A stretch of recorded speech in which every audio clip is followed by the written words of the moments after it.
여러분은 제국주의라고 하면 어떤 국가가 떠오르시나요? 보통 영국이나 프랑스가 떠오르지 않을까 싶은데요. 그런데 19세기 후반 식민지 쟁탈전에 벨기에도 참여했었다는 사실을 알고 계셨나요? 게다가 벨기에는 역사상 유례없는 학살을 벌이기까지 했습니다. 오늘은 벨기에의 식민지였던 콩고에서 일어난 학살에 관해 살펴보고자 합니다. 벨기에는 어떻게 콩고 지역을 식민지로 얻게 되었을까요?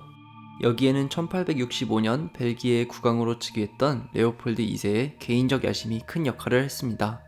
당시 벨기에 사회에서는 식민지를 통해 얻을 수 있는 이익이 분명치 않다는 의견이 대세였지만 레오폴드 2세는 식민지를 경영하는 것이 국제사회에서 자신뿐만 아니라 벨기에의 위상을 높여줄 수 있다고 믿었죠.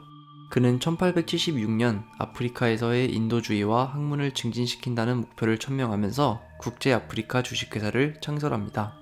그리고 3년 후 오늘날의 콩고 지역을 유력한 식민지로 인식한 레오폴드 2세는 국제 아프리카 주식회사의 이름을 국제 콩고 주식회사로 바꾸고 콩고 지역 땅을 국제 콩고 주식회사가 사들이게끔 합니다.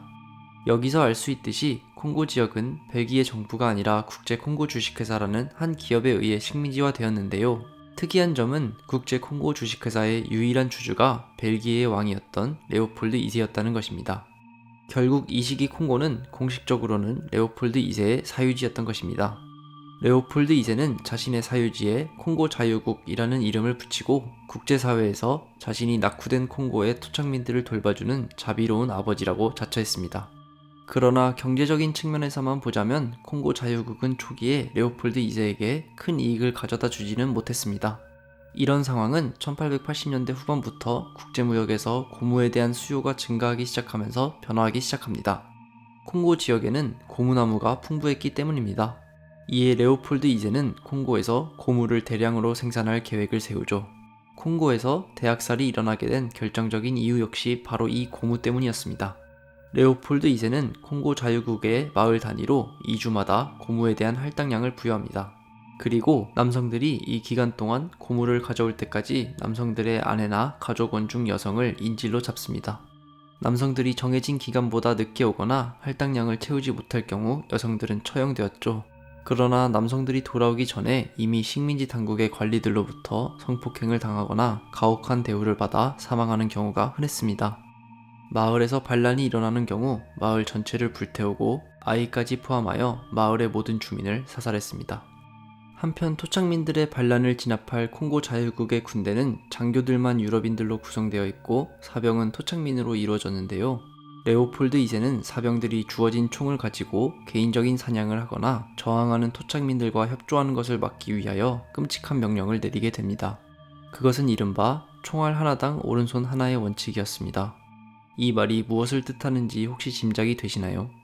사병들은 자신들이 발포한 총알 수에 해당하는 만큼의 희생자의 오른손을 잘라와야 했습니다. 사병들 역시 이 명령에 따르지 못할 경우 처형되었기 때문에 총은 맞았으되 아직 살아있는 사람의 손을 잘라오는 일도 흔했습니다. 노동력이 모자라다고 당국이 판단하는 경우 손 대신 코를 잘라오라는 명령이 떨어지기도 했습니다. 지금 보시는 사진은 한 아버지가 5살이었던 딸의 잘린 손과 발을 바라보는 사진입니다. 그런데 여기서 간과하지 말아야 할 것은 이러한 잔혹행위가 콩고 식민지의 일부 지역에서만 예외적으로 이루어진 특이한 경우가 아니었다는 점입니다. 원래 2,500만 명으로 추정되었던 콩고 지역의 인구는 레오폴드 2세의 식민 통치를 겪은 이후에는 1,500만 명으로 줄어들어 있었습니다. 그러니까 대략 1,000만 명의 사람들이 죽은 것입니다. 즉, 일부 지역의 문제가 아니라 콩고 전역에서 무자비하게 학살이 일어난 것이죠. 역사학계에서 나치의 홀로코스트로 인해 사망한 유대인의 수를 600만 명으로 추정하는 것을 감안한다면 이는 실로 어마어마한 숫자라고 할 수 있습니다. 이것이 오늘날의 역사학자들이 콩고에서 일어난 학살을 근대 식민지사에서 일어난 가장 끔찍한 범죄 중 하나로 꼽는 이유이기도 합니다. 레오폴드 2세는 이런 식의 식민지 통치를 통해서 막대한 경제적 이득을 취할 수 있었는데요. 그가 가지고 있던 주식회사의 주가는 한때 250배가 넘게 뛰기도 했습니다. 1900년대 초까지만 해도 콩고 자유국에서 벌어지는 이러한 일들은 국제사회에서 알려지지 않았는데요.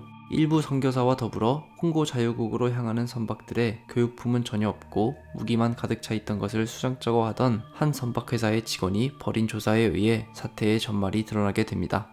학살에 관한 사진이 오늘날 남아있는 것도 이 덕분입니다. 국제사회의 비판에 직면한 레오폴드 2세는 1908년에 결국 물러설 수밖에 없었는데요. 그러나 이 물러선다는 것도 자신의 사유지였던 콩고 자유국을 공식적으로 벨기에 국가에게 위임하는 것에 불과했습니다. 강제노역 역시 1910년에 이르러 공식적으로는 사라졌지만 현실에서는 한동안 계속 이루어졌죠. 결국 토착민에 대한 강제노역과 잔혹행위는 콩고 지역에서 고무나무가 대부분 벌목되고 아시아와 카리브해에서 고무가 본격적으로 생산되기 시작한 1920년대가 되어서야 사라졌습니다. 그런데 콩고에서의 학살은 이후 유럽 그리고 벨기에 사회에서 어떻게 기억되었을까요? 레오폴드 2세의 학살에 대해서 이미 국제사회는 알고 있었지만 곧 1차 세계대전이 일어나면서 콩고 학살은 서구 사회에서 잊혀지게 됩니다. 그리고 벨기에 사회에서 레오폴드 2세에 대한 기억은 완전히 세탁되고 이는 오늘날까지도 이어지게 됩니다. 현재도 벨기에 역사 교과서에서 레오폴드 2세의 학살 행위는 거의 언급되지 않습니다. 대신 그는 식민지 지역을 근대화하고 해방시킨 인물로 표현됩니다. 또한 브뤼셀에 위치한 벨기에 식민지 박물관에서는 2005년까지도 콩고에서의 학살에 관해서 전혀 언급하지 않았습니다. 게다가 벨기에에서는 지금까지도 심심치 않게 레오폴드 2세의 동상을 발견할 수 있습니다. 결국 벨기에 사회는 콩고에서의 학살에 관한 책임감 있는 반성의 모습을 전혀 보여주지 않고 있다고밖에 말할 수 없습니다.